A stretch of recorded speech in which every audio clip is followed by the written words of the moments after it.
I knew something was wrong the second I stepped out of the rideshare and saw the movers. 3 of them stood on the sidewalk in navy shirts, leaning casually against stacks of cardboard boxes. My boxes. I recognized the corner dents, the black tape, the thick marker ink. My name was written across the top in my own handwriting. Lena Parker, the same slanted L I'd had since college. For a split second, my brain rejected the image, tried to rearrange it into something harmless. Maybe a neighbor was moving. Maybe someone borrowed my Sharpie. Maybe this was the wrong building. But the address was right. Meridian Heights.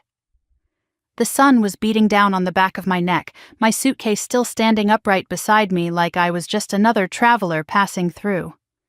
One of the movers glanced at his clipboard, then at me. "Are you Lena Parker?" he asked, his tone light, almost friendly.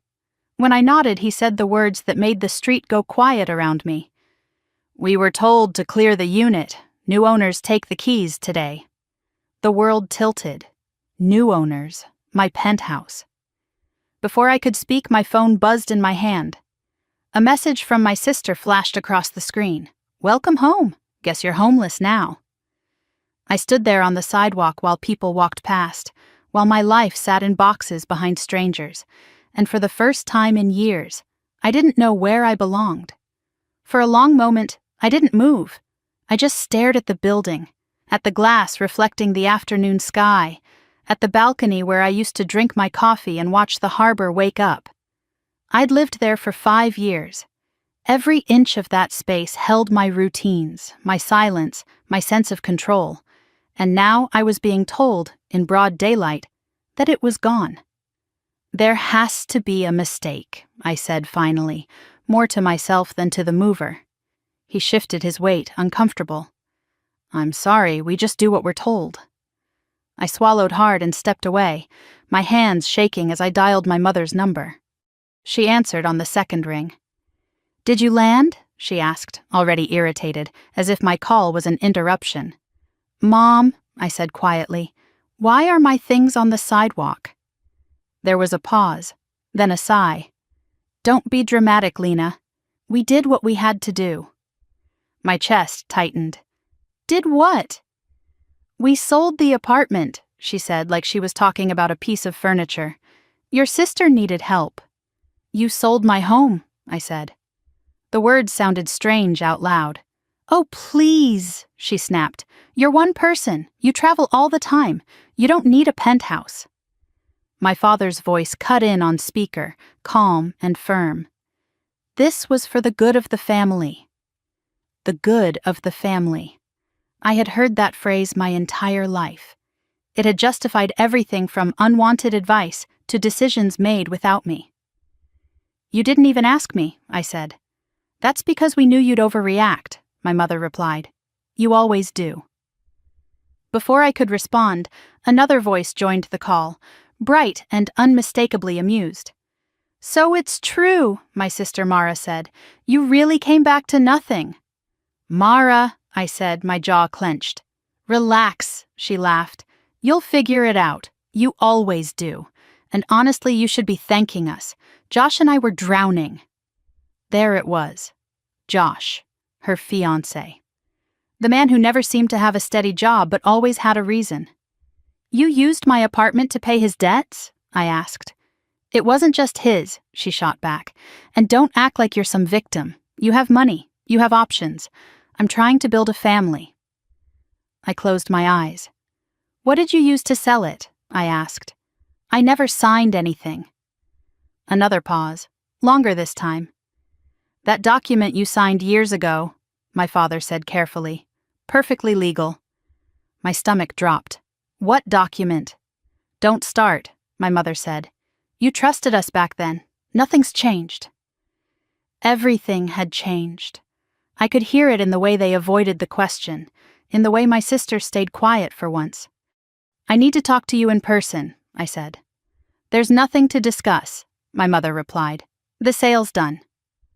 Mara laughed again, softer this time. "You should probably hurry if you want to grab anything else. The buyers are excited." I ended the call without another word. The movers were waiting, pretending not to listen. One of them gave me a sympathetic look. "Rough situation," he said. "Can you put everything into storage?" I asked. My voice surprised me. It was steady. "Of course." As they began loading the truck, I stepped aside and watched my life disappear box by box. I didn't cry. I didn't scream. I felt something colder settle in my chest, something that pushed the panic away and left only clarity. They hadn't panicked. They hadn't acted out of desperation. This had been planned. When the truck pulled away, I was left standing alone with my suitcase and nowhere to go. I checked into the first short stay I could find, a narrow room that smelled faintly of disinfectant and old carpet. The bed was stiff. The light was harsh. It couldn't have been more different from the space I'd lost. I sat on the edge of the mattress and let the silence wrap around me. My phone buzzed again, a message from my mother. "Get some rest. We'll talk tomorrow." I set the phone face down and opened my laptop instead. If they thought I would panic, they were wrong. If they thought I would beg, they didn't know me as well as they believed. Somewhere beneath the shock and the humiliation, a question was forming, sharp and insistent.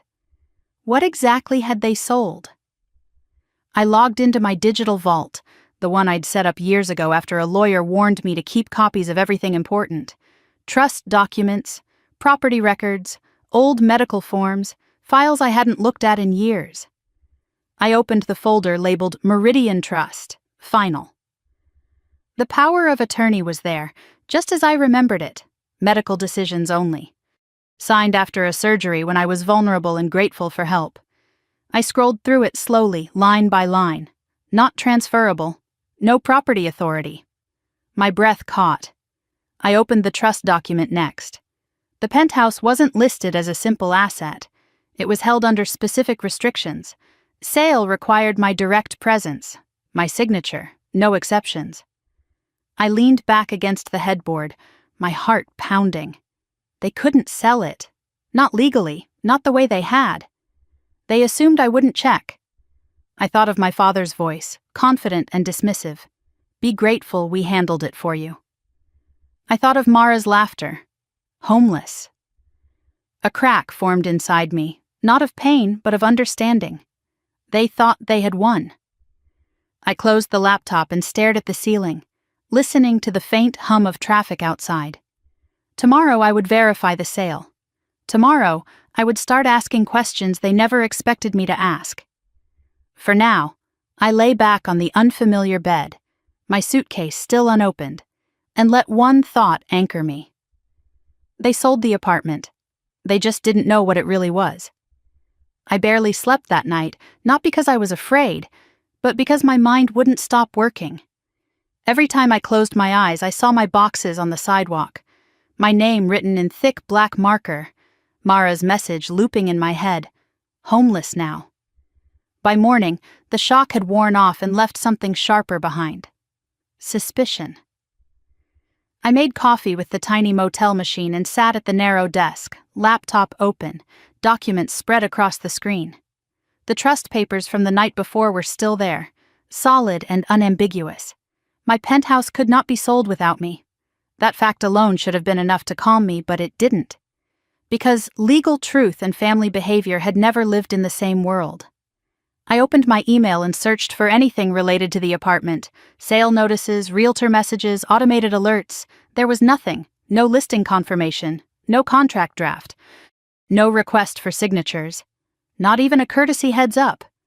It was as if the sale had happened in a vacuum, without me ever existing as the owner. That was the first real red flag. I pulled up the county's public real estate records and typed in the property address. Meridian Heights, Unit 32, A. The page loaded slowly, then refreshed. Status sold. I stared at the screen, my fingers cold on the keyboard. The listing date was less than 2 weeks ago. The closing date was yesterday, 48 hours from listing to sale, in a building where units usually sat for months. Worse, the sale price was far below market value.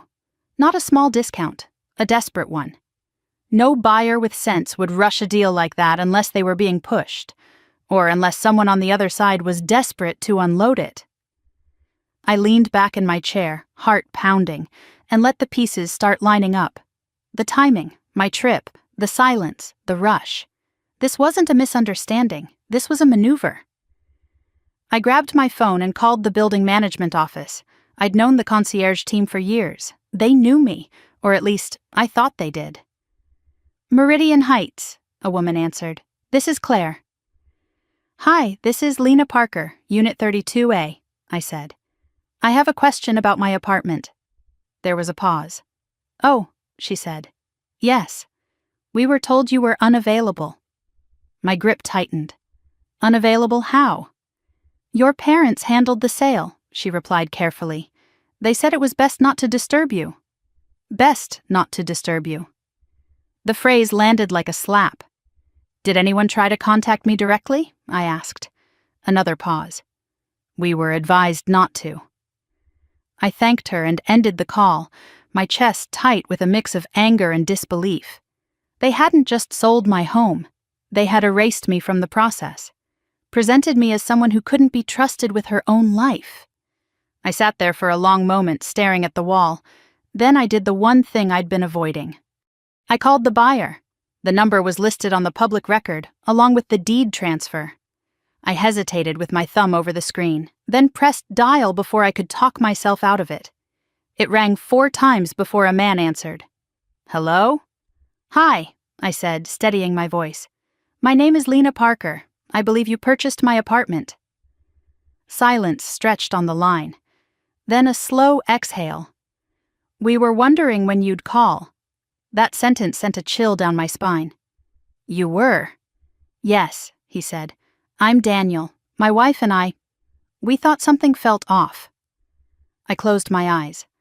I didn't authorize the sale, I said. I didn't even know it was happening. He didn't sound surprised. Your parents told us you were aware. They said you'd given consent but were emotionally overwhelmed and didn't want to be involved. Emotionally overwhelmed. The words burned. Did they say anything else? They said you were fragile, he admitted quietly. That you didn't handle stress well, that involving you would make things harder. I felt my stomach drop. This wasn't just theft. This was character assassination. Do you still have the emails? I asked. Yes, he said immediately. We kept everything, and the notary appointment was rushed. Your parents insisted on handling all the paperwork. I swallowed. Would you be willing to share those messages? Of course, he said. We never wanted to be part of something like this. We ended the call, and I sat there in the motel room, staring at the blank wall as the reality settled in. They hadn't just lied to me. They had lied about me, painted me as unstable, so no one would question why I wasn't present. I thought back to all the times my mother had called me sensitive, to my father telling me I worried too much, to Mara rolling her eyes whenever I pushed back. They had been laying this groundwork for years. I opened my laptop again and waited. The emails arrived 10 minutes later. I read them slowly, each one confirming what my gut already knew. My mother writing to the realtor, asking for speed. My father reassuring the buyers that I was incapable of handling legal matters. A message that made my hands shake as I read it twice. She doesn't need to be involved. She won't understand the urgency. I closed the laptop and pressed my palms into my eyes until stars bloomed behind them. They didn't just take my home. They took my voice and handed strangers a version of me that suited their needs. My phone buzzed, a text from Mara. Why are you talking to the buyers? I didn't respond. Another message followed, this one from my father. This is getting out of hand. We'll explain everything when you calm down. Calm down. The family favorite. I set the phone aside and stood up, pacing the small room. The more I looked at the evidence, the clearer the pattern became. The rushed sale, the low price, the silence, the lies about my mental state, the use of a document that was never meant for this. This wasn't about helping my sister in a moment of crisis. This was about control, about deciding my life for me because they believed they had the right. I sat back down and pulled up my bank app without thinking, more out of habit than intention. A list of transactions filled the screen. At first glance, everything looked normal: bills, transfers, familiar numbers. Then my eyes caught something else. Small withdrawals, regular, always under the amount that triggered alerts, labeled with notes like family help or temporary support. My heart skipped. I hadn't come here to look at my finances. But suddenly, I couldn't look away. I scrolled back. 1 month, 3 months, 6. The same pattern repeated. Quiet, consistent. Easy to miss if you trusted the people who had access. A cold realization crept over me. They didn't sell my penthouse because they needed money that week. They sold it because they had been bleeding money for a long time. I closed the app and leaned back, my pulse steady but heavy. The room felt smaller, the air thicker. Somewhere outside, a car horn blared, life continuing as if nothing had changed. I reached for my phone and typed one message. Not to my family, to someone I hadn't spoken to in years. Are you available? I think I need legal advice. I didn't know yet how far this would go. I didn't know how ugly it would get. But one thing was certain. They hadn't won. They had just made their first mistake. The morning light crept through the thin motel curtains, pale and unforgiving, and for the first time since I landed, I didn't feel disoriented when I opened my eyes. I felt alert. The emails from the buyers were still open on my laptop, their words burned into my memory. Emotionally overwhelmed, fragile, won't understand the urgency. I replayed those phrases as I sat up in bed, letting the anger sharpen instead of consume me. I wasn't spiraling. I wasn't confused. I was focused. I showered quickly, pulled my hair back, and made myself sit at the desk again. If they were willing to lie about me so easily, then the truth wasn't going to reveal itself all at once. I would have to trace it, piece by piece. I started with the building. Meridian Heights had always felt like a quiet constant in my life. Familiar faces at the desk, a sense of privacy. A place where people respected boundaries. Or at least, I thought they did. I called again, this time asking to speak to the property manager directly. "This is Richard," a man answered, his voice professional but guarded. "Richard, this is Lena Parker. I own Unit 32A, I said, choosing my words carefully. I need to understand exactly what information was shared about me during the sale.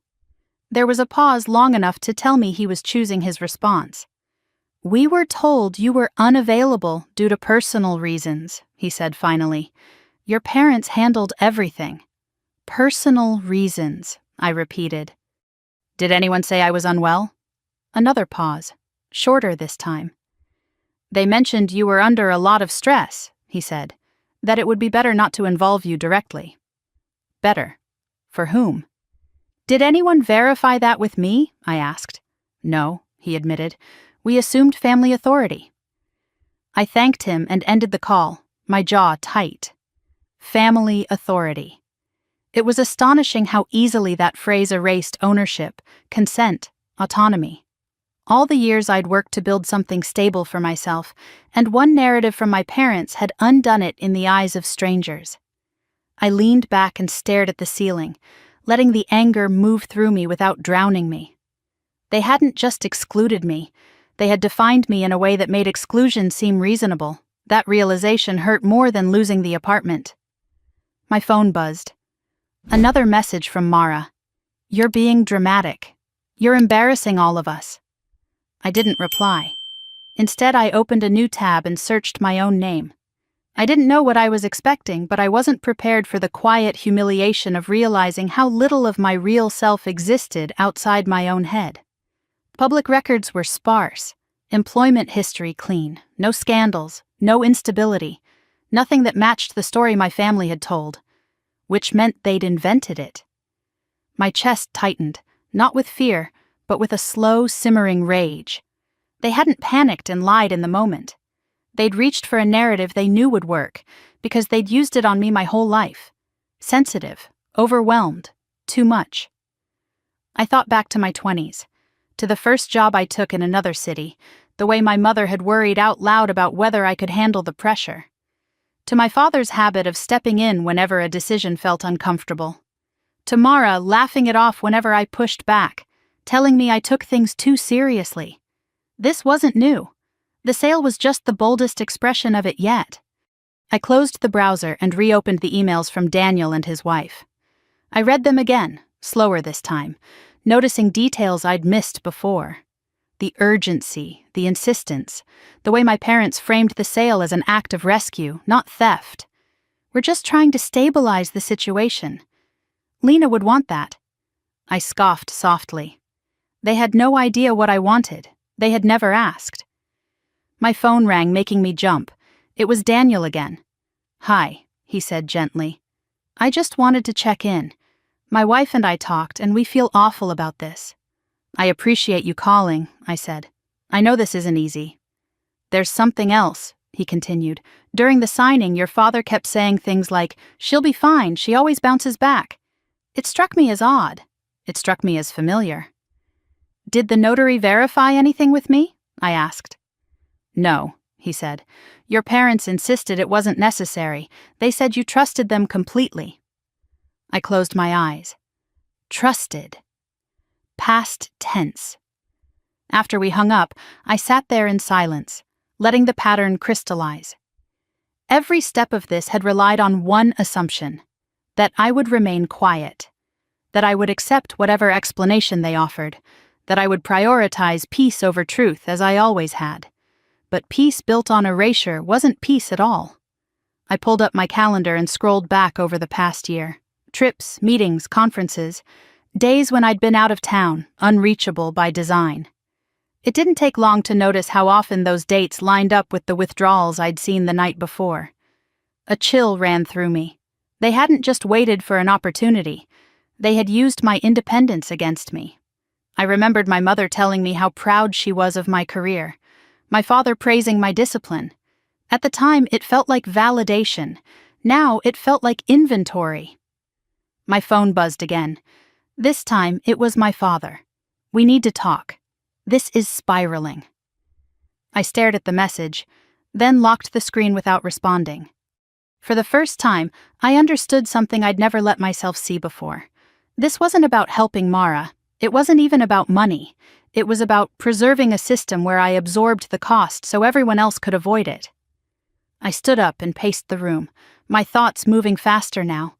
If they were willing to lie to buyers, to building management, to notaries, then the truth wasn't just hidden, it was buried under layers of justification, and buried things don't stay buried forever. I sat back down and opened my bank statements again, this time with purpose. I exported the last 12 months into a spreadsheet and began highlighting transactions. Small amounts, consistent intervals, transfers that never came with follow-up or repayment. By the time I reached the bottom of the list, my hands were cold. This wasn't help. This was extraction. I thought of every time I'd brushed off a missing amount as a mistake. Every time I'd told myself family didn't keep score. Every time I'd chosen not to look too closely because looking felt like betrayal. The irony nearly made me laugh. My phone vibrated with another message from Mara. "You don't understand what we're dealing with. Josh is under a lot of pressure." Josh. There it was again. I stared at his name on the screen, the way it slid so easily into conversations about sacrifice and obligation. I didn't know much about him beyond what Mara chose to show: charming, restless, always between opportunities, and always in need of something. I didn't reply. Instead, I typed his name into the search bar. What came back wasn't dramatic. No headlines, no scandals, just a trail of half-finished things, short-term jobs, address changes, a civil case from years ago settled quietly, nothing illegal on the surface, nothing reassuring either. I leaned back, my heart beating steadily now, not wildly. This wasn't about proving anyone evil. It was about seeing clearly, and clarity was settling in fast. I closed the laptop and looked around the motel room at the neutral walls and temporary furniture. This wasn't home, but for the first time since I landed, I didn't feel homeless either. I felt awake. They thought I wouldn't question the story they told. They thought I'd be too busy cleaning up their mess to notice how it was made. They thought wrong. because the more I uncovered, the more obvious it became. This wasn't one bad decision, it was a pattern, and patterns leave trails. The realization settled in slowly, like cold water rising around my ankles, then my knees, then my chest. This wasn't confusion, this wasn't panic. Someone had lied, deliberately, to make all of this happen. I sat at the motel desk with my laptop open, the morning half gone without me noticing. The spreadsheet from the night before glowed on the screen, rows of dates and numbers lined up with brutal neatness. Small withdrawals, predictable timing, and now, layered on top of that, the sale itself. Too fast, too cheap, too clean. Nothing about it made sense unless it was designed not to. I pulled up the public listing again and studied it more carefully. The agent's name, the brokerage, the marketing photos. They were generic, rushed, clearly recycled from older listings. No staging, no open house, no attempt to maximize value. In a building like Meridian Heights, that alone was suspicious. My parents hadn't been trying to get the best price. They'd been trying to get it done. I closed the listing and stared at the wall across from me, the paint chipped near the baseboard. For years I had told myself my family was chaotic but well-meaning, that they crossed boundaries because they loved too much, not because they wanted control. But love didn't look like this. Love didn't erase someone from their own life. I picked up the phone and called the building again, this time asking for security. "This is Andre," a man answered, his voice cautious. "Hi, Andre. This is Lena Parker from 32A. I need to ask you something off the record." He hesitated. "Okay. Who was accessing my unit before the sale?" There was a pause, then the sound of typing. "Your parents," he said, multiple times, with contractors, with the realtor. "Was I ever listed as restricted access?" I asked. "Yes," he replied slowly. "We were told not to let you in unscheduled, that it might upset you." My throat tightened. "Upset me how?"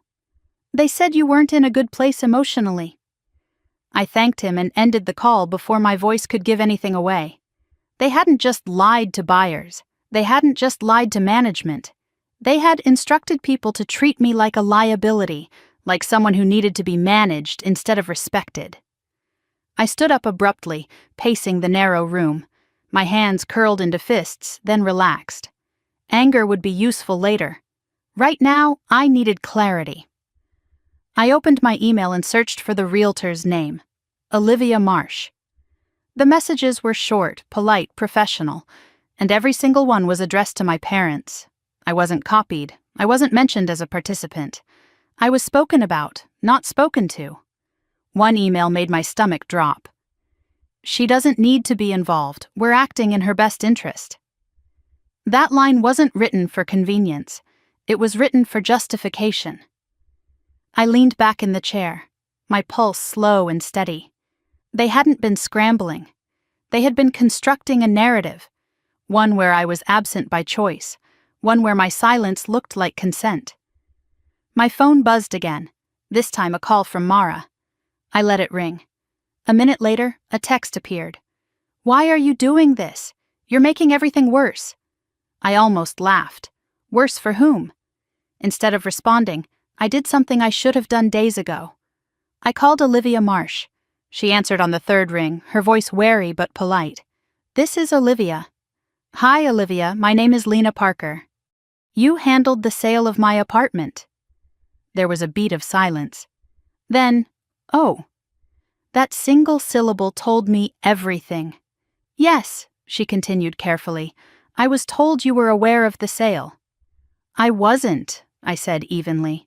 "And I'd like to understand why everyone was instructed not to involve me." She exhaled. "Your parents were very clear. They said contacting you would complicate things." "Did they say why?" I asked. "They said you were emotionally overwhelmed," she admitted, "that you didn't handle pressure well." I closed my eyes for a second.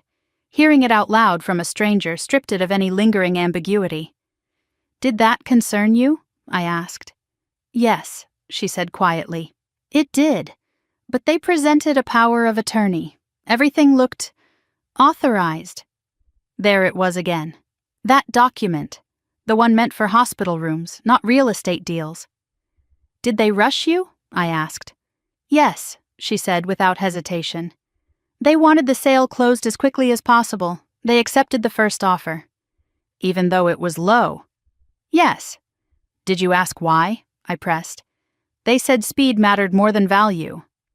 I thanked her and ended the call, my chest tight but my thoughts crystal clear. Speed mattered because delay meant risk. Risk meant questions. Questions meant me. They hadn't sold my penthouse because they needed money immediately. They sold it because they couldn't afford for me to find out what they'd been doing.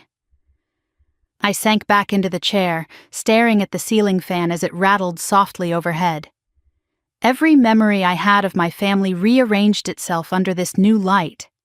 The urgency, the secrecy, the dismissiveness. It wasn't chaotic, it was calculated. My phone vibrated again, this time a voicemail notification from my father. I didn't listen to it. I already knew what it would say. That I was overreacting, that I was making trouble, that this could all go away if I just calmed down. That was the trap. Calm down, let it pass, let them handle it. I wasn't falling into it again. I opened my laptop and created a new folder. Evidence. I dragged in emails, screenshots, public records, notes from my calls. Every piece of this puzzle went into one place. As I worked, another realization crept in, quieter but more disturbing than the rest. They hadn't just wanted my money. They had wanted my compliance. By painting me as unstable, they justified every step they took. To themselves, to others, maybe even to the law. If I was too emotional to be involved, then my absence wasn't theft, it was protection. That lie hurt more than anything else. I thought of all the times I'd swallowed my objections to keep the peace, all the times I'd let them speak for me because it seemed easier. I had trained them, without meaning to believe I would always stay silent. That training had ended the moment I stepped off that rideshare. I checked my bank app again, scrolling through the withdrawals with a new lens. The dates aligned eerily well with moments I'd been distracted. Conferences, flights, long work days. Times when I trusted that nothing would go wrong because family was handling it. My stomach twisted. This hadn't started with the penthouse. The penthouse was the final move, the clean exit. I closed the app and stared at my reflection in the dark laptop screen. I looked tired, older than I'd felt a week ago. But I didn't look broken. I looked alert. My phone buzzed again, another text from Mara. If you keep digging, you're going to regret it. That one did make me smile. Not because it was funny, but because it confirmed everything. People who were innocent didn't threaten. People who had nothing to hide didn't panic when questions were asked. I typed a response, then deleted it. I didn't need to say anything. Not yet. Instead, I opened my contacts and scrolled until I found a name I hadn't called in years. Samantha Blake, attorney, the woman who had insisted I create the trust in the first place. My finger hovered over the screen for a moment. Calling her meant crossing a line I'd avoided my entire adult life. It meant choosing truth over family harmony, consequences over comfort. I pressed dial. She answered on the second ring. Lena? Yes, I said. My voice was steady. I need your help. My family sold my penthouse while I was out of state. There was a pause on the line, then a sharp inhale. Do not talk to them anymore, she said immediately. Not one word. I closed my eyes, a strange sense of relief washing through me. Send me everything you have, she continued. And Lena, this isn't just a family dispute, this is fraud. I hung up and sat there, the motel room suddenly too quiet. They had built this on lies, on silence, on the assumption that I would back down. They were wrong. And the moment they realized it, everything was going to change. I didn't go looking for proof that morning. I went looking for reassurance. I opened my banking app the way I always did, half awake, expecting the familiar comfort of numbers that made sense. Rent paid, utilities scheduled, savings untouched. For years, that screen had been my quiet proof that at least one part of my life was stable. Instead, I felt my stomach tighten. At first, nothing looked wrong. The balance was where I expected it to be. No giant red flags, no dramatic withdrawals. That was how they'd designed it. Small numbers never trigger panic. Small numbers are easy to forgive. I scrolled back 1 month, then 2, then 3. That's when I saw the pattern. Tiny withdrawals, spaced just far enough apart to look harmless. 200 here, 250 there, always under the threshold where my bank sent alerts. Always labeled with something familiar: family help, temporary support, emergency. Emergency was my favorite lie. Emergency implied urgency. It implied necessity. It implied gratitude. My fingers hovered over the screen as I scrolled further back. 6 months. 9. A year. The same rhythm repeated itself with unsettling precision. I felt a cold wave wash through me. Not panic, not shock, but recognition. This wasn't sloppiness. This was strategy. I exported the last 18 months of transactions into a spreadsheet and opened it on my laptop. One by one, I highlighted every transfer tied to those labels. When I was done, the screen glowed with yellow marks like a warning sign I'd been ignoring for far too long. I leaned back in the chair and stared at the ceiling. They hadn't taken everything at once because they didn't need to. They'd taken it slowly, quietly, counting on my trust to do the rest. I thought back to the first time my mother had asked for help, just this once. Mara was behind on something. Josh had hit a rough patch. It would only be temporary.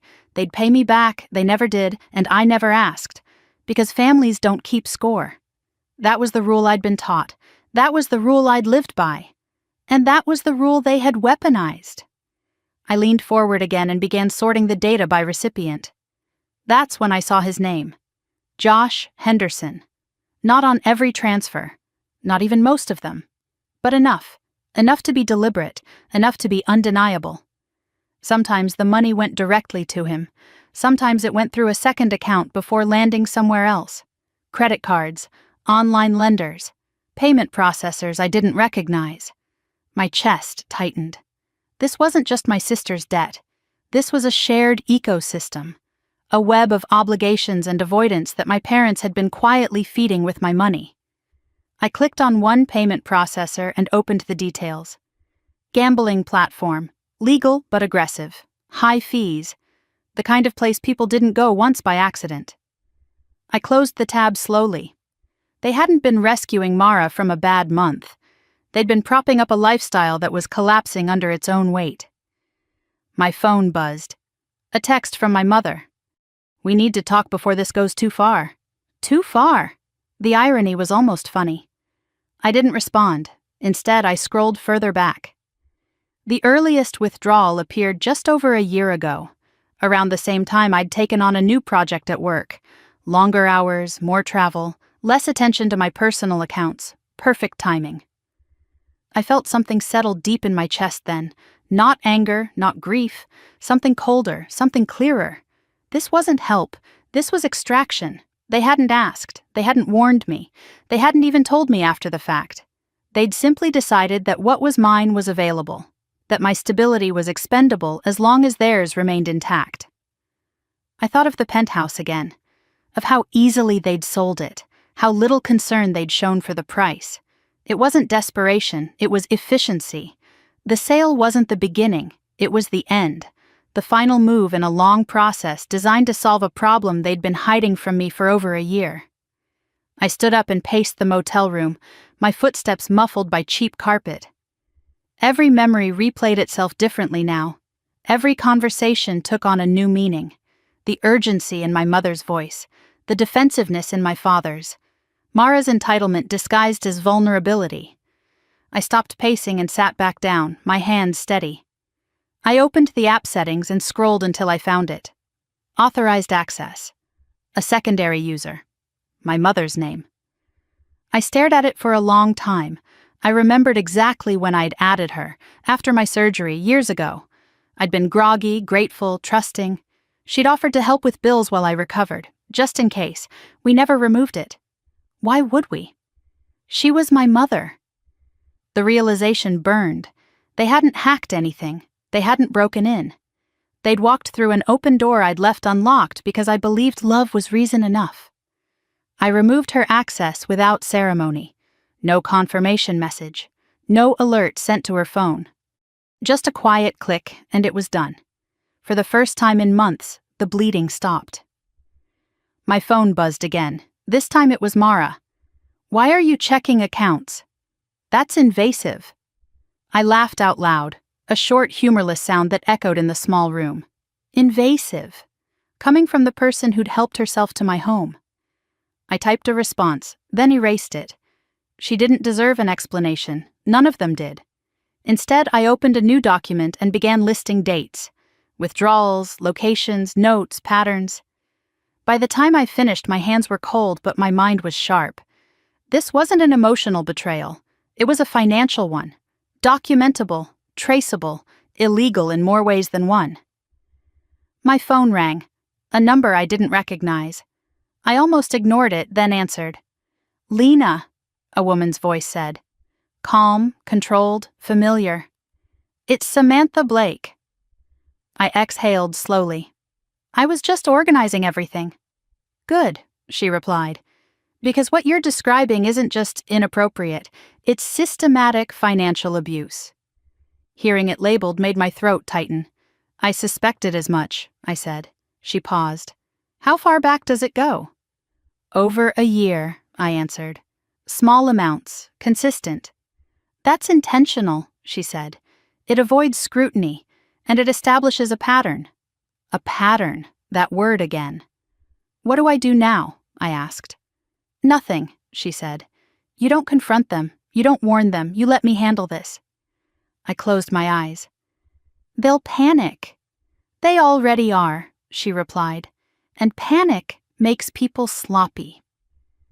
After we hung up, I sat in silence, letting the weight of it all settle. My family hadn't just crossed a line. They'd erased it. They'd built an entire system around the assumption that I would never look too closely. They were wrong. My phone buzzed again. This time, a message from my father. "You're hurting your sister." I stared at the words until they blurred. No, I thought. I stopped protecting her from consequences. I set the phone face down and leaned back, staring at the dim ceiling. They didn't cross a line. They erased it. And now, whether they liked it or not, I was going to redraw every boundary they had ever pretended didn't exist. Josh Henderson's name wouldn't leave my screen. I didn't notice it at first, not consciously. It sat there between transactions like a background hum you only hear once the room goes quiet. A transfer routed through an unfamiliar account. A payment reference that didn't quite match the others. JH, urgent. JH, short term. JH, bridge. Bridge to what, exactly? I sat at the motel desk with my laptop open, coffee long gone cold beside me, scrolling back through the spreadsheet I'd built the night before. I filtered by recipient, by memo, by routing number. And there it was again. Josh's name, tucked neatly into the machinery of my family's finances. He wasn't just benefiting. He was embedded. My chest tightened, not with rage, but with something colder. Curiosity sharpened into suspicion, and suspicion demanded answers. Josh had always existed on the edge of my life, Mara's fiancé, the charming presence at holidays, the man who talked big and delivered very little. He was always between jobs, always on the verge of something better, always one opportunity away from stability. That was how Mara framed it. That was how my parents repeated it. I had accepted that story because it was easier than questioning it. I opened a new browser window and typed his full name into the search bar. The results weren't dramatic. No criminal records, no viral scandals, just fragments, short-term employment histories, a string of addresses that never lasted more than a year, a civil lawsuit from several years back, settled quietly and sealed, debt-related, credit obligations, nothing illegal, nothing reassuring. I clicked deeper. The lawsuit named a co-signer, my mother. My breath stalled. I stared at the screen, rereading the line until it burned into my mind. It wasn't speculation. It was documented. Years ago, before Josh was even engaged to Mara, my parents had already stepped in to clean up his mess. This wasn't a recent crisis. This was a pattern. I closed the browser and leaned back, pressing my fingers into my temples. The image of Josh shifted in my mind, losing its soft edges. He wasn't just unlucky. He wasn't just struggling. He was familiar with being rescued, comfortable with it. And my family had made me his safety net without ever telling me. I thought back to every conversation where Mara had mentioned money. The urgency, the tears, the promises that things would be different after the wedding. I remembered how quickly my parents jumped in to defend Josh whenever I asked questions. He's under a lot of pressure. He means well. He's trying. Trying had become a shield, one that deflected accountability and redirected cost. My phone buzzed with a message from Mara. "Josh says you're overreacting. This isn't what you think." I stared at the screen for a long moment. This wasn't about what I thought anymore. This was about what the numbers said. I scrolled further through the spreadsheet and highlighted every transaction connected to accounts Josh had access to. When I totaled them, my stomach dropped. It wasn't just thousands. It was tens of thousands, spread out in a way that avoided detection but accumulated relentlessly. They hadn't been saving him. They'd been sustaining him. I stood up and paced the room, the cheap carpet muffling my steps. The motel walls felt closer than they had before, like the truth was taking up space where denial used to live. Josh wasn't a side character in this story. He was a beneficiary, and beneficiaries don't stay passive when their lifeline is threatened. As if summoned by the thought, my phone rang. Josh's name lit up the screen. I considered letting it go to voicemail, but something told me this call mattered. Not because he deserved my attention, but because I needed to hear him without the filter of Mara or my parents. I answered. "Hey, Lena," he said, his voice smooth, measured. "We need to talk." "Do we?" I replied evenly. There was a pause, brief but telling. "Look, things have gotten blown out of proportion. We're all stressed. Let's just slow down and figure this out like adults." Like adults? The phrase almost made me laugh. "Figure what out?" I asked. "The part where my apartment was sold without my consent, or the part where my money's been quietly rerouted to cover your debts?" Silence. Then a sigh. I didn't want it to come out like this. That was all the confirmation I needed. "How long?" I asked. "Lena." "How long?" I repeated. Another pause. Longer this time. "It started before the engagement," he admitted. "But your parents offered to help. They said you'd understand." My jaw clenched. Understand what? "That family takes care of its own," he said. "That you've always been strong, that you'd land on your feet." There it was. The logic laid bare. My strength, my stability, my independence weren't admired. They were exploited. "You never asked me," I said. "No," he replied quietly. "We didn't think you'd say yes." I closed my eyes.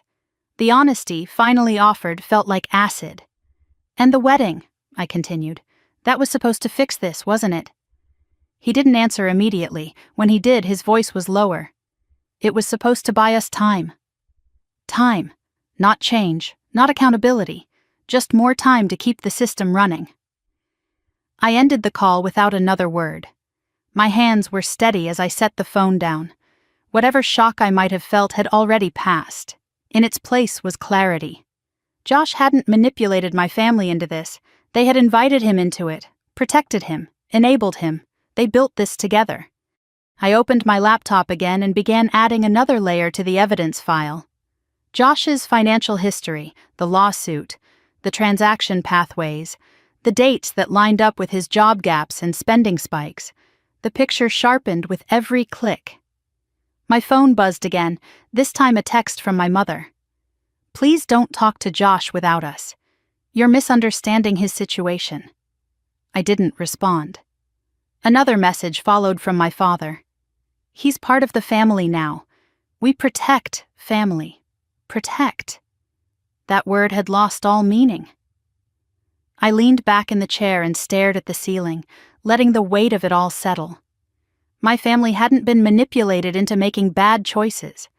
They had chosen convenience over honesty, control over consent, and silence over respect. And Josh had thrived in that environment. I thought of Mara, of the way she'd always positioned herself as the one in need, the one who couldn't possibly handle consequences.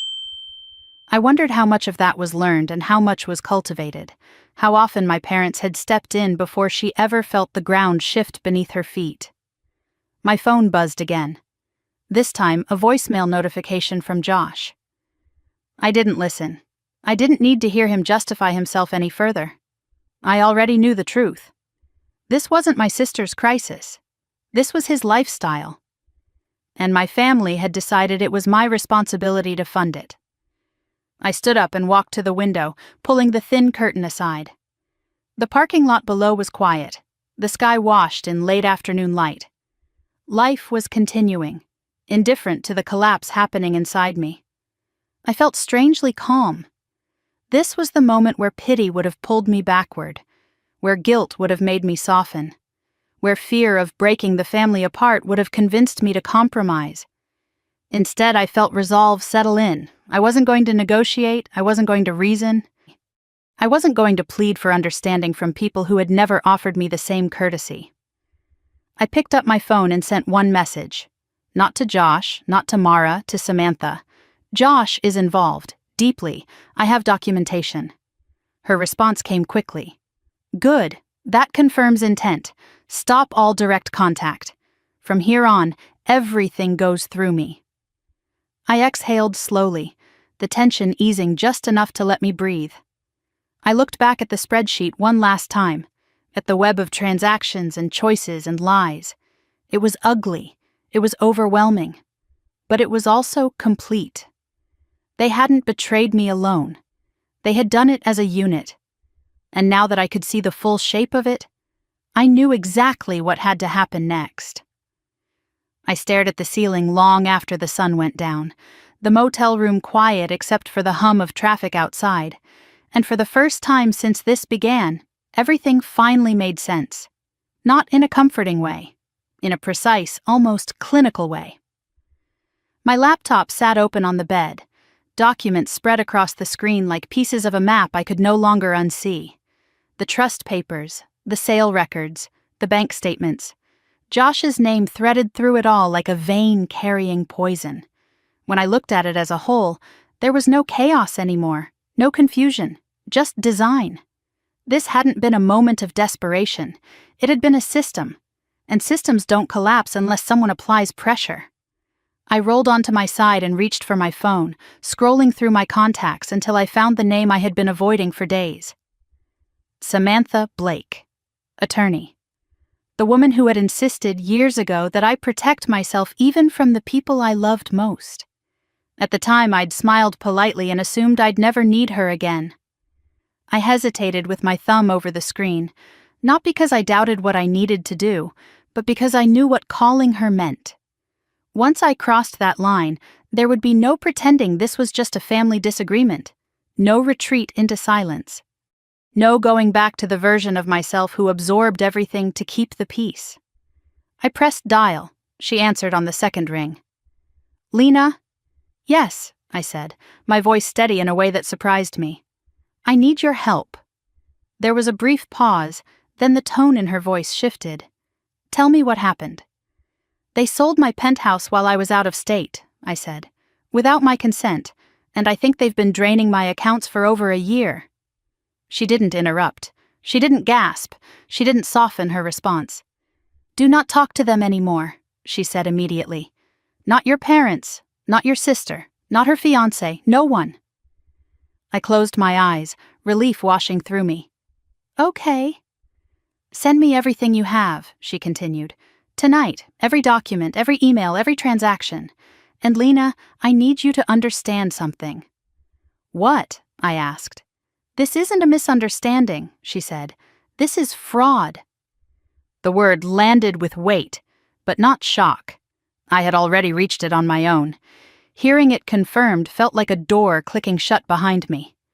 After we hung up, I stayed where I was for a long moment, phone still warm in my hand. The room felt smaller, but my chest felt lighter. The burden of figuring this out alone had been heavier than I realized.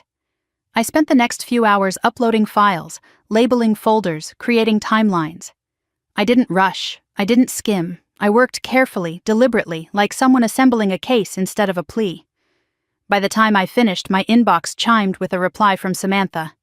"Got everything. This is serious. We'll talk in the morning."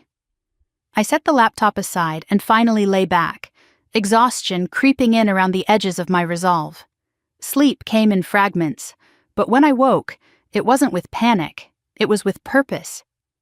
My phone was already buzzing when morning light filtered through the curtains. Missed calls, text messages, voicemails stacking up like a countdown, my mother first. "Why won't you answer your phone?"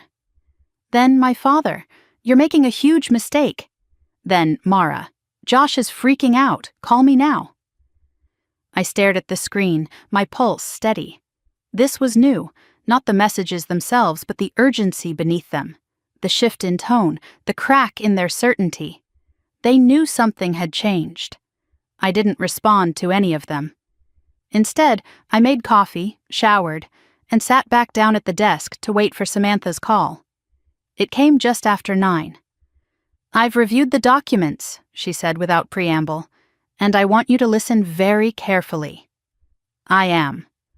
"The power of attorney they used does not grant them authority to sell real property," she said. "If your signature was applied without your knowledge, that's forgery. The misrepresentation to buyers and the building adds another layer, and the financial withdrawals—" She paused. "Yes," I said quietly.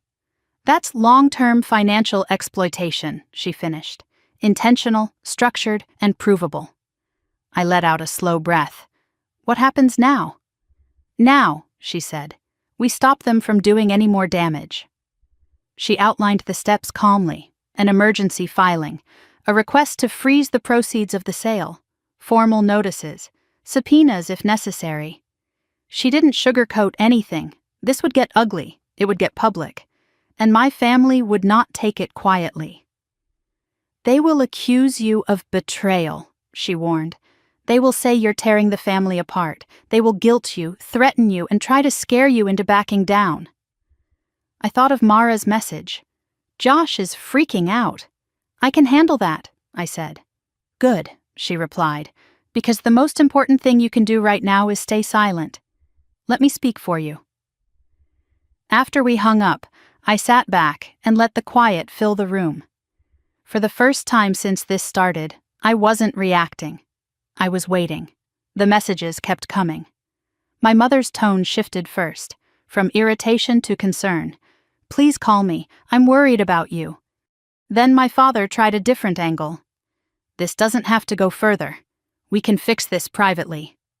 Finally, "Mara, you're making everything worse. You're going to ruin us." I read each one without responding, noticing the way their language changed as the hours passed. The confidence drained away. The authority dissolved into fear. They weren't asking if I was okay. They were asking why I wasn't cooperating. That told me everything.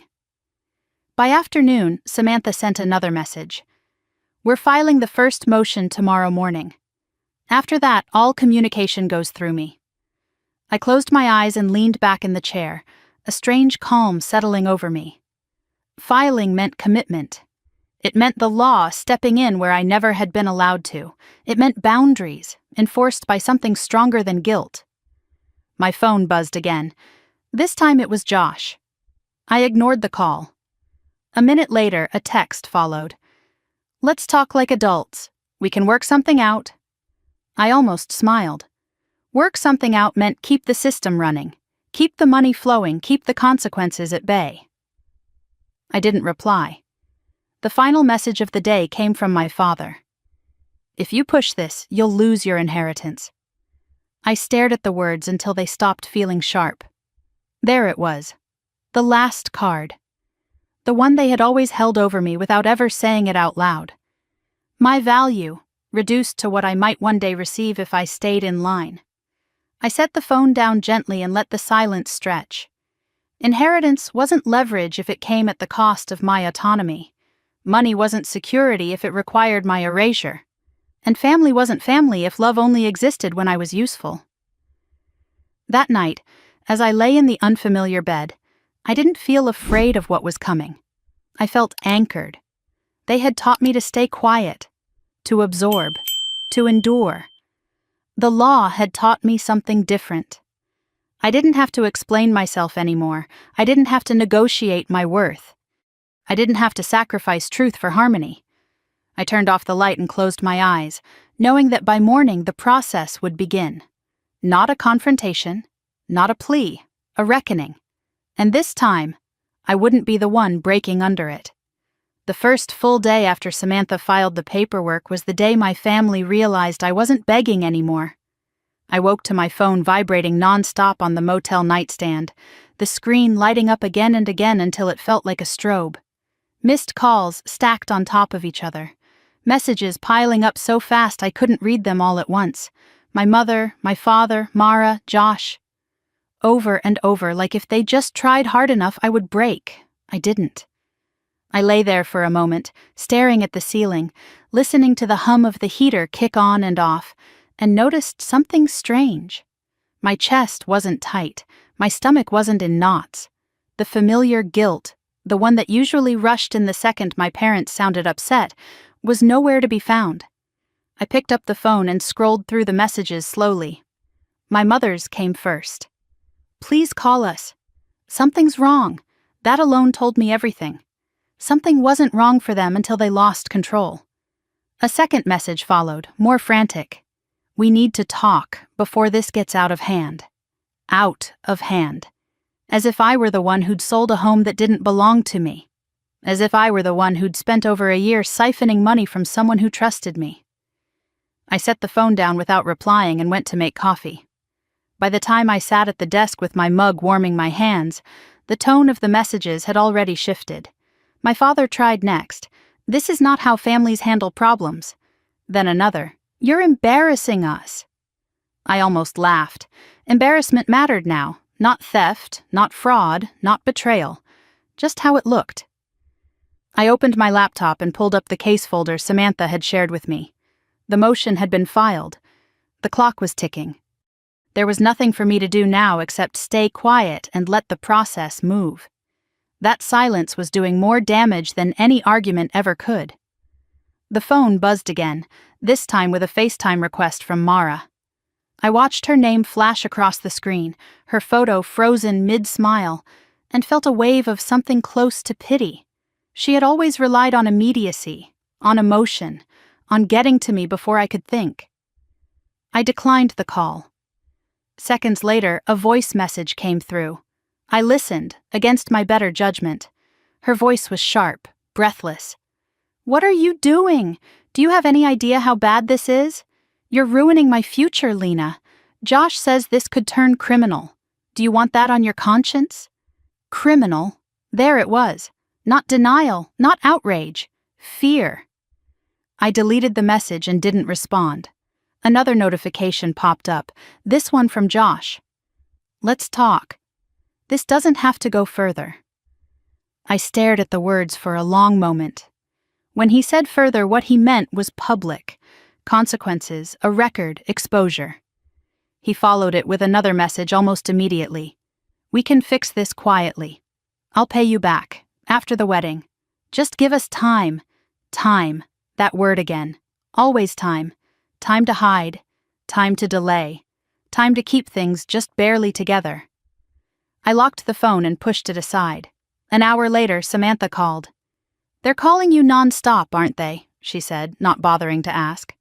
"Yes," I replied. "Good," she said calmly. "That means the filing reached them." I exhaled. "What happens now?" "Now we wait for the court's response," she said. "And we document everything. Messages, voicemails, threats, promises. It all helps." Threats. I glanced at the phone on the desk. "They're not threatening yet." "They will," she said. "They always do when they realize guilt isn't working." After the call, I sat there listening to the sounds of the motel, doors opening and closing. a child laughing somewhere down the hall. Life continuing in small, ordinary ways while mine was being dismantled and rebuilt at the same time. My phone buzzed again.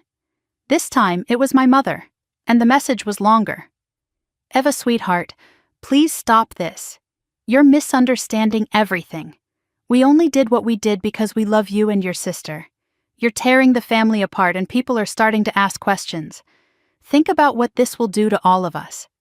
I read it twice. Not once did she ask if I was okay. Not once did she say she was sorry. Not once did she acknowledge what they had done. It was all about the family, the image, the damage to them. I set the phone down and leaned back in my chair, a quiet realization settling over me. They didn't fear losing me. They feared losing access. By early afternoon, the messages had escalated. My father called 3 times in 10 minutes. When I didn't answer, he left a voicemail. I listened to it once. "This has gone far enough," he said, his voice tight with anger. "You're being manipulated by lawyers who don't care about you. Call us now before you make a mistake you can't undo." Manipulated. As if I hadn't spent weeks digging through evidence myself. As if I were still the daughter who could be redirected with a stern tone and a warning. I deleted the voicemail. Then came the message that finally stripped away any remaining illusion. "If you keep pushing this, you'll lose your inheritance." I stared at the screen, my heart steady, my hands calm. So that was it. The last lever. The one they'd never pulled outright before but had always implied. Stay in line, and you'll be taken care of. Step out, and you'll be cut off. I felt something inside me settle, solid and unmovable. Inheritance meant nothing if it came with conditions that erased me. Money wasn't security if it required silence in the face of abuse. I forwarded the message to Samantha without comment. Her reply came a few minutes later. "Thank you, that's very useful." The rest of the day passed in waves of noise and quiet. Calls that went unanswered. Messages that grew shorter, more frantic. Mara tried again in the evening, this time with a softer tone. "Please, just talk to me. We can figure something out." Figure something out meant undoing consequences. Rewriting reality. Asking me to absorb the cost one more time so she wouldn't have to. I didn't reply. As the sun dipped below the horizon, the phone finally went quiet. Not completely, but enough. I sat on the edge of the bed, staring at the blank wall, listening to my own breathing. For the first time in as long as I could remember, I wasn't bracing myself for the next emotional blow. I felt detached, grounded, clear. My phone buzzed one last time that night, a text from Samantha. "They're scared, and for good reason." The court responded faster than expected. "We're close." I smiled, just slightly, the expression unfamiliar on my face. They had always believed my silence meant weakness, that my willingness to smooth things over meant I would never hold my ground. They were wrong. As I turned off the light and lay back, the darkness didn't feel threatening. It felt protective, like a pause before something irreversible. They had taken my home. They had drained my accounts. They had called me dramatic, unstable, homeless. And now, stripped of my cooperation, they were unraveling. They didn't realize it yet, but the worst part wasn't what the court would do to them. It was the fact that I was no longer afraid of their anger. And once that fear was gone, they had nothing left to use against me. The courthouse smelled like disinfectant and old paper, the kind of sterile calm that pretends nothing terrible ever happens inside its walls. I sat on the hard wooden bench outside the courtroom with my hands folded in my lap, watching people walk past as if this were just another Tuesday. Attorneys with briefcases, couples whispering to each other. A man in a wrinkled suit pacing with his phone pressed to his ear. Life. Moving forward, unconcerned with the fact that my family was about to be legally exposed. Samantha sat beside me, calm and unreadable, a thick folder balanced on her knee. She hadn't said much since we arrived. She didn't need to. Her presence alone grounded me in a way nothing else had since this began. "They'll be here," she said quietly, glancing at her watch. "They always show up late. It's a power move." I nodded. I wasn't nervous, not in the way I thought I would be. My heart wasn't racing, my hands weren't shaking. What I felt was heavier than fear and steadier than anger. Readiness. A sharp click of heels echoed down the hallway, followed by voices I knew too well. I didn't look up at first. I didn't have to. My mother's voice carried before she came into view, tight, controlled, already vibrating with outrage.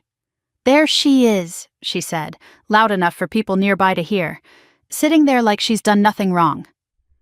I lifted my gaze slowly. They stood a few feet away. My parents dressed in their version of seriousness. Neutral colors, polite expressions strained thin. Mara hovered just behind them, arms crossed, jaw tight. Josh stood beside her, stiff and pale, his confidence nowhere to be found. For a moment none of us spoke. Then my mother stepped forward. "Ava," she said sharply, "you need to end this now." Samantha stood immediately, positioning herself between us. "Any communication goes through me."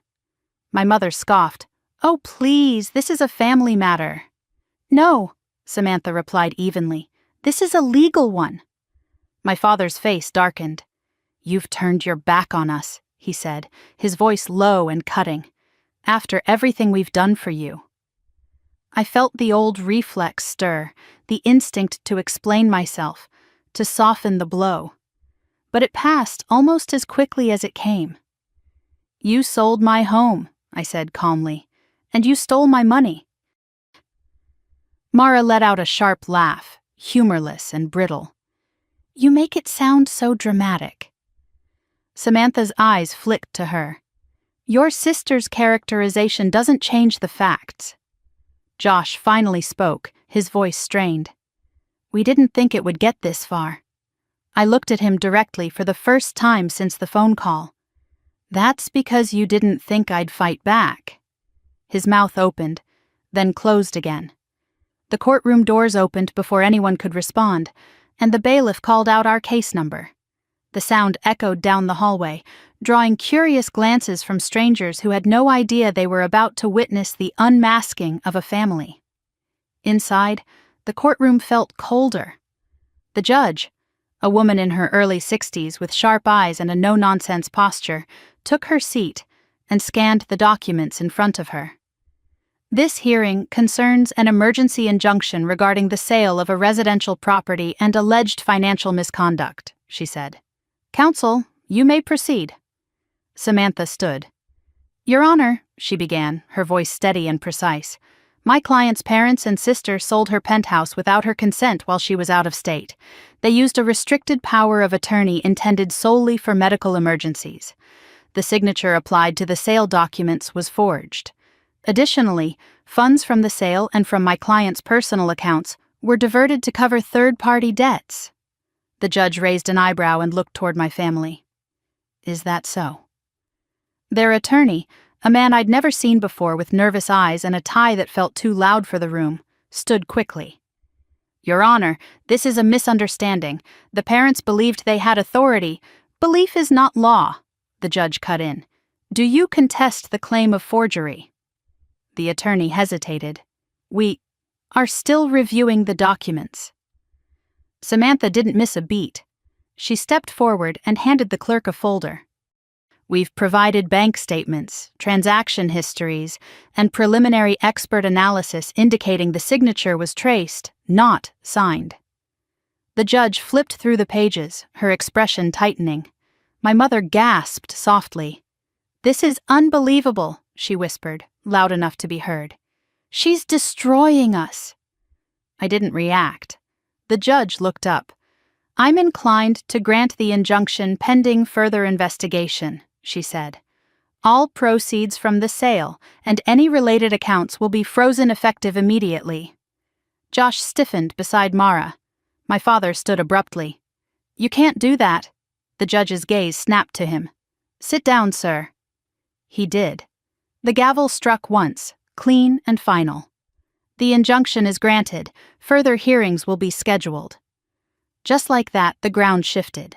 As people began to file out, My mother turned to me, her face flushed with fury. "How could you do this?" she hissed. "We're your parents." I met her eyes, my voice quiet but firm. "You stopped acting like parents when you decided my life was yours to trade." Mara stepped closer, her voice shaking with anger. "You think this makes you powerful? You think you've won?" I didn't raise my voice. "No, I think the truth finally caught up." Josh said nothing. He just stared at the floor. Outside the courtroom, the tension broke open like a dam. My mother cried openly now, clutching my father's arm. "We'll lose everything," she sobbed. "The house, the savings." My father's anger turned sharp and desperate. "You've ruined this family."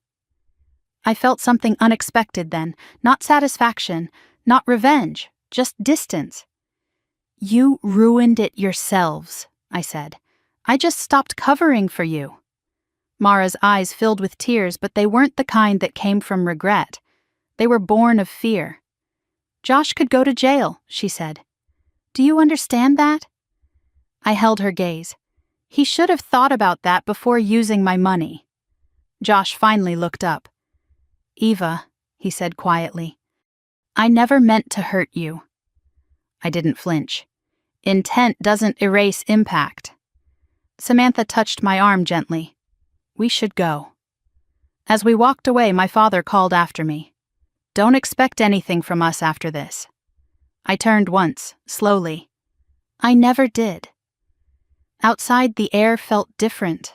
Lighter, sharper, like breathing after being underwater too long. We sat in Samantha's car for a moment without speaking. Then she turned to me. "That was just the beginning," she said.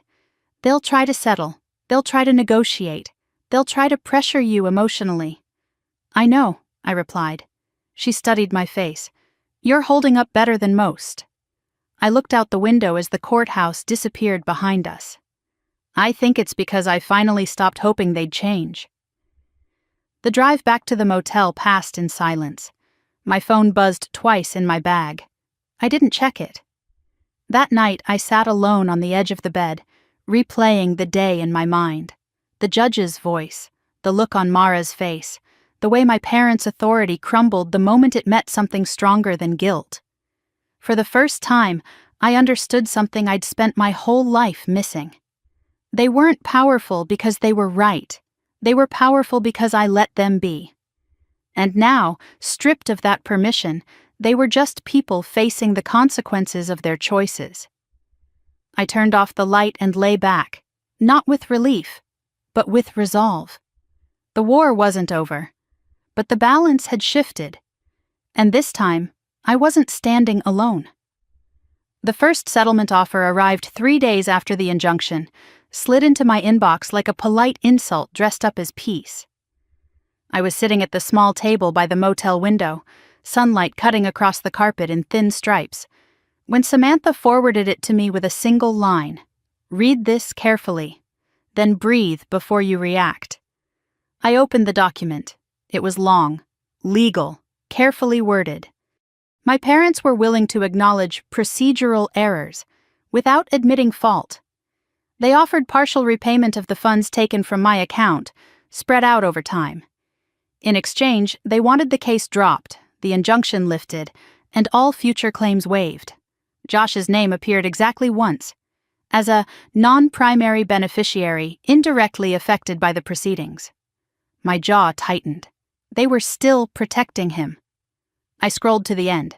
There it was, the line meant to hook me.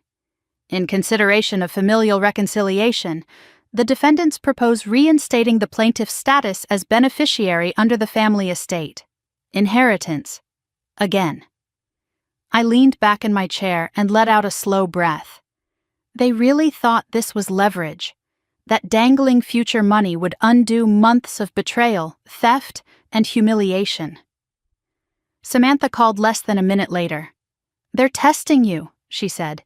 "This is their first attempt to regain control." "They didn't even apologize," I replied. "No," she agreed, "and they won't, not unless it benefits them."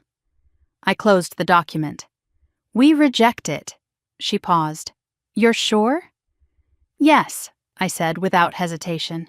They're still lying, and they're still choosing him. Good, she said, because that tells me something. What? I asked. They're scared, she replied, but not scared enough yet. Over the next week, the pressure intensified. My parents' attorney sent revised offers. Each one slightly more generous, slightly more desperate. Larger repayments, faster timelines, still no admission of wrongdoing. Still silence on Josh's role. Mara tried a different approach. She showed up at the motel. I was just coming back from grabbing coffee when I saw her car parked crookedly near my door. My stomach dropped, but I didn't turn around. I kept walking. She stepped out as soon as she saw me, her face flushed, eyes rimmed red. "Eva, please," she called, "just talk to me." I stopped a few feet away, not stepping closer. "You shouldn't be here." "I know," she said quickly, "but I didn't know what else to do." I studied her, really looked at her. The familiar panic, the way she always looked when consequences finally reached her. "Josh's accounts are frozen," she said. "We can't pay anything. The wedding's on hold. His parents are furious." I said nothing. "He's not a bad person," she continued, voice trembling. "He just got in over his head." "You didn't," I said quietly. "You dragged me in with him." Her eyes filled with tears. "We thought you'd be okay. You always are." That sentence hit harder than any insult. "Being okay," I said, "is not the same as being untouched." She wiped at her face. "If you drop the case, we can fix this. We'll pay you back slowly, but—" "No," I said. She stared at me, stunned. "You won't even consider it?" "I have considered it," I replied. "For years. Every time I bailed you out. Every time I stayed quiet. This is the result." Her voice cracked. "He could lose everything." "So did I," I said. "And you laughed." She flinched. "I didn't. You called me homeless," I finished. "You mocked me, and now you want mercy." Her shoulders slumped. "I didn't think you'd fight." "I know," I said. She stood there for a long moment, then straightened, anger creeping in where panic had been. "You think this makes you better than us?" "No," I replied. "It makes me done." She left without another word. That night my phone rang again. An unfamiliar number. I answered. "This is Josh," he said, his voice low, controlled. "We need to have a real conversation." "We already did," I said.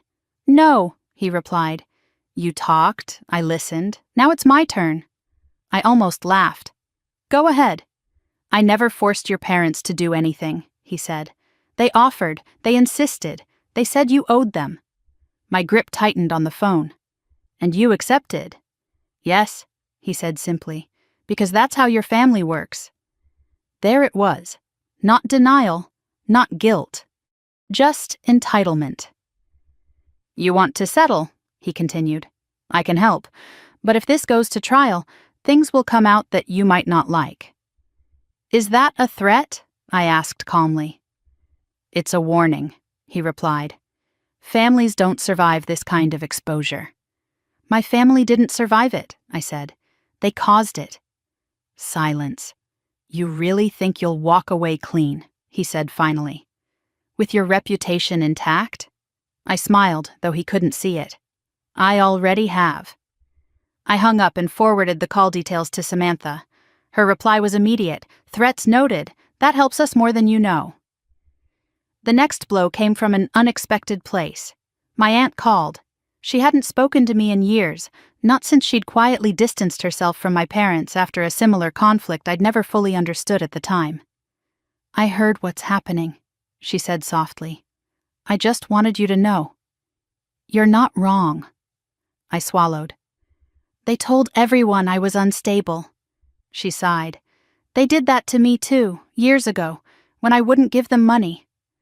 The pieces clicked together with a sickening clarity. "They never change," she continued. "They just rotate who they take from." After we hung up, I sat there in silence, absorbing the truth. This wasn't a one-time betrayal. It was generational, systemic, and I had been groomed to accept it as normal. Samantha called later that evening. "They're preparing for trial," she said. And so are we. What does that mean? I asked. It means depositions, she replied. Your parents, your sister, Josh, under oath. My chest tightened, not with fear but with anticipation. Good, I said. They won't like that, she warned. They shouldn't, I replied. The week before depositions was a study in unraveling. My parents' messages stopped entirely. No apologies, no pleas, just silence. The kind that usually meant they were plotting. Mara sent one last text. If this destroys everything, I hope you're happy. I stared at it for a long time before replying. I didn't destroy anything. I stopped lying for you. Josh didn't contact me again. The day of depositions arrived gray and heavy. Samantha met me at her office, calm as ever. Remember, she said, they'll try to provoke you.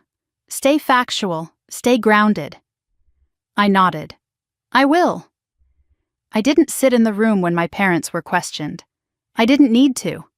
But when Samantha came out afterward, her expression told me everything. They contradicted themselves, she said, multiple times. And Josh? I asked. She exhaled slowly. He admitted he knew the funds weren't his. He admitted he knew you hadn't approved the sale. A strange feeling washed through me. Not triumph. Release.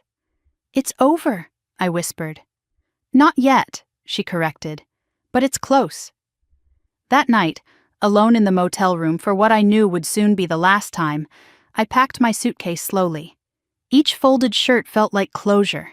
Each item returned to its place, a quiet reclaiming of myself.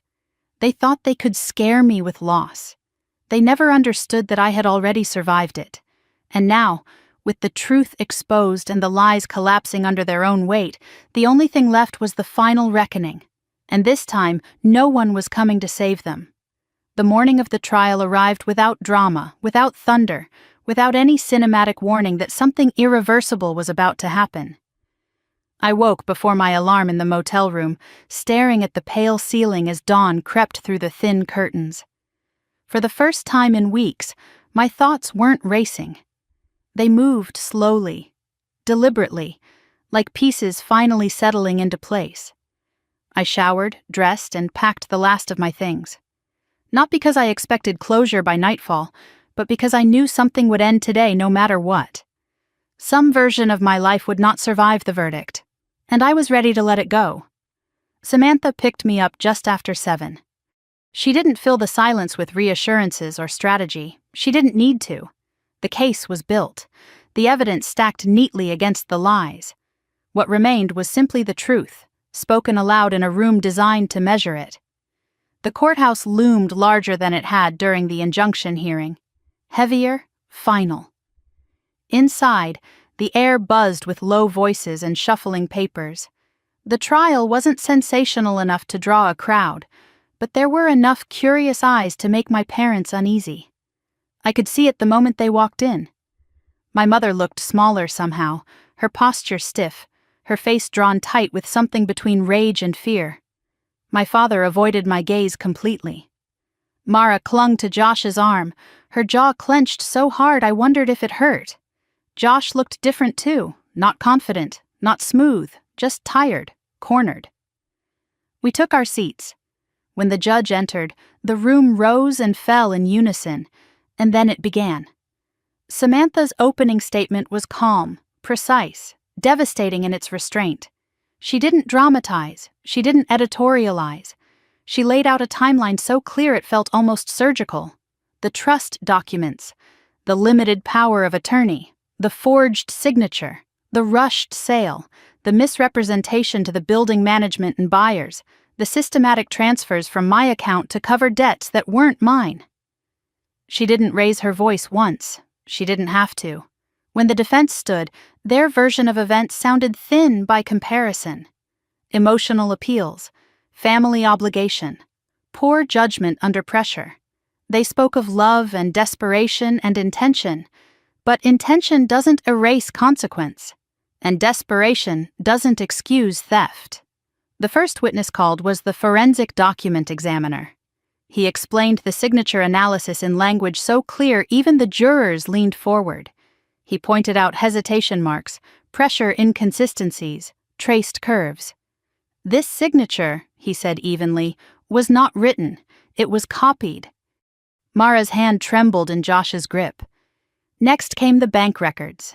The analyst walked through the transfers month by month, showing how the amounts were structured to avoid detection, always under the threshold, always timed carefully, always justified with vague notes. My mother lowered her head. Josh stared straight ahead, unmoving. Then came the buyers of the penthouse, a quiet couple who had believed they were purchasing a property from cooperative parents helping a fragile adult child.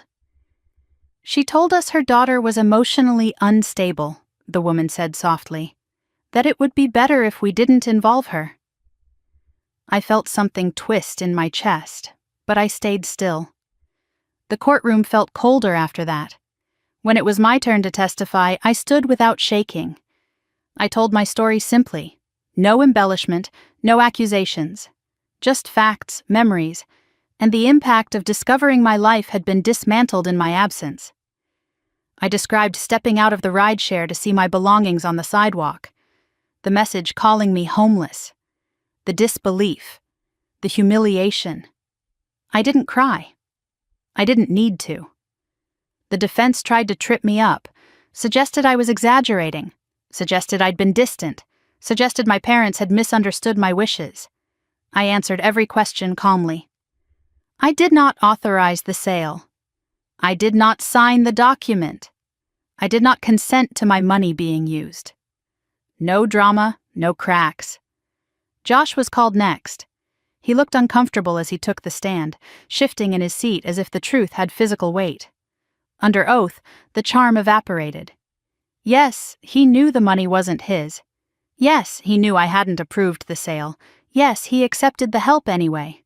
Because, as he said quietly, they told me it was handled. Handled. My parents were called after him. My mother cried, loudly, desperately. She spoke about fear, about protecting Mara, about believing I would be fine. I didn't think she needed that apartment, she said at one point, almost defensively. The courtroom went very still. My father tried a different tactic. Logic, authority. The idea that family resources were shared resources. She's our daughter, he said. We did what parents do. The judge's expression hardened.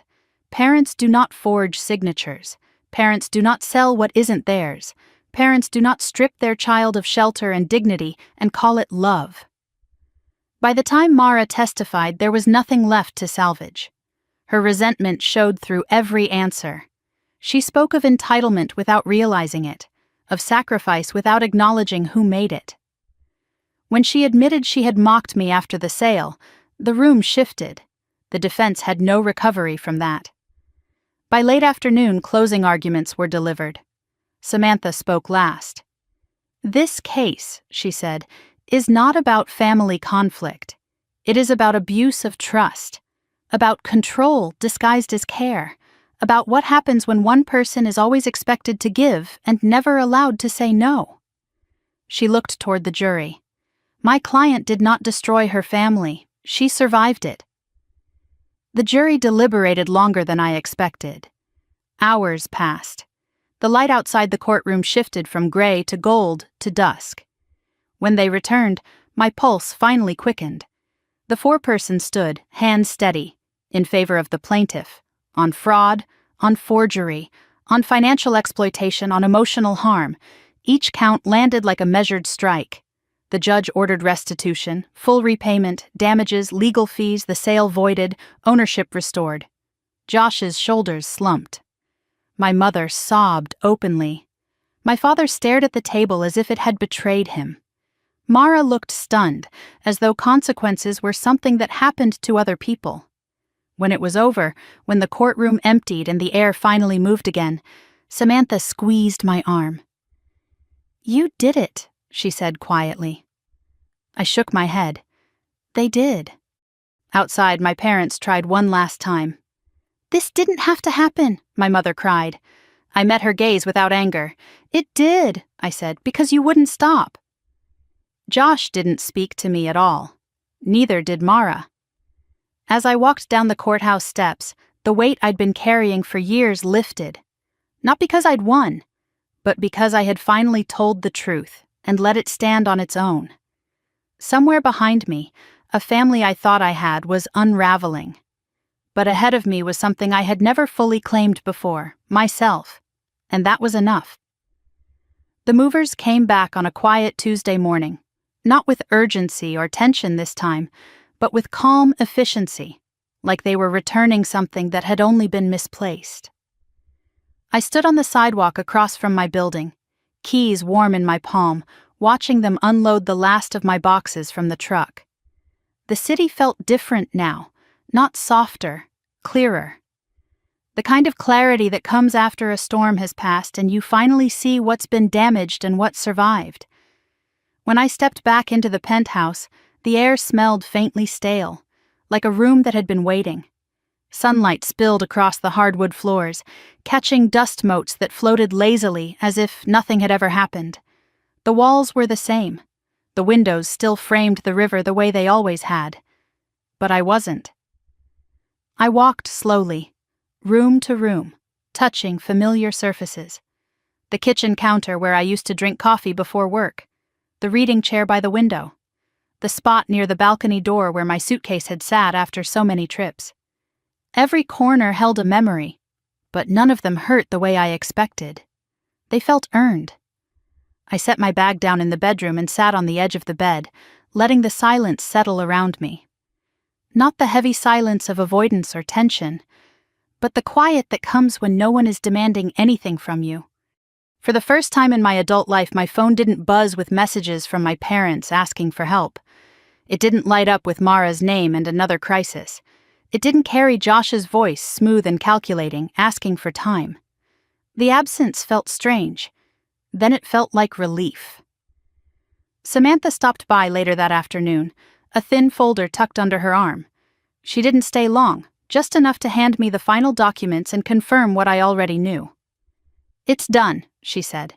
"The funds are returned. The damages are paid. The case is closed." I nodded. "Thank you." She studied me for a moment. "You're handling this well." I smiled faintly. "I think I stopped grieving before the verdict." She nodded, understanding more than I said out loud. That's usually how it happens when someone's been carrying the weight alone for too long. After she left, I stepped out onto the balcony. The city stretched out below me, alive and indifferent, the river catching the late afternoon light. I breathed in deeply and let it out slowly, feeling my shoulders drop for the first time in months. I didn't feel triumphant. I felt settled. That evening, I unpacked slowly. Not because I was tired, but because I wanted to be present for every small act of reclaiming. Each book returned to its shelf, each piece of clothing folded and put away, each familiar object finding its place again. When I reached the last box, I paused. Inside was a stack of old photographs I hadn't touched in years. Family holidays, birthdays, smiles that felt almost foreign now. I sat on the floor and flipped through them one by one, not with bitterness, but with a quiet kind of curiosity. I could see the pattern now, even in those frozen moments. The way I was always standing slightly apart. The way Mara leaned into the center. The way my parents' attention curved toward whoever needed them most in that moment. I set the photos aside and closed the box. Some memories didn't need to be destroyed. They just didn't get to define me anymore. The next message from my mother came 3 days later. Just one sentence. "I hope you're happy." I stared at it for a long moment before setting the phone face down on the counter. I didn't reply, not out of spite, not out of anger, but because happiness wasn't something I owed an explanation for. Mara never reached out again. Neither did Josh. Through mutual acquaintances, I heard bits and pieces. The wedding quietly canceled, the debts still looming, my parents selling their house to cover what the court ordered. For a while, I felt a flicker of guilt. Then I remembered the movers on the sidewalk.